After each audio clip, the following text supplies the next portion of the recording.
ఈరోజు తెలుగు భాషా దినోత్సవం. దీనిని గిడుగు వెంకటరామమూర్తి గారి జ్ఞాపకార్థం జరుపుకుంటున్నాం.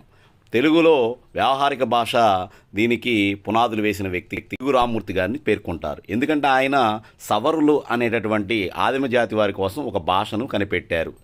ఈయన వ్యావహారిక భాష మీద అనేక పరిశోధనలు చేశారు. హాకీ వీరుడు ధ్యాన్ చంద్ ఈరోజు జాతీయ క్రీడా దినోత్సవంగా మనం జరుపుకుంటున్నాం. ఎందుకంటే ఈయన మాంత్రికుడిగా, హాకీ మాంత్రికుడిగా పేర్కొంటారు. 1928, 32, 36 ఒలింపిక్స్లో భారతదేశానికి స్వర్ణ పతాకాలను అందించినటువంటి గొప్ప వ్యక్తి. ఈయన జీవితాంతం కూడా హాకీకి ఎనలేని సేవ జరిపాడు. ఒకసారి గోల్ పడకపోతే గోల్ పోస్ట్ కొలతలు కొనమన్నటువంటి గొప్ప క్రీడాస్ఫూర్తిని ప్రదర్శించినటువంటి వ్యక్తి. ఈయన జయంతిని ఆధారంగా చేసుకొని ఈరోజు జాతీయ క్రీడా దినోత్సవాన్ని జరుపుకుంటున్నాం. అంతేకాకుండా ఈయన గౌరవార్థించే పురస్కారమే ఖేల్ రత్న.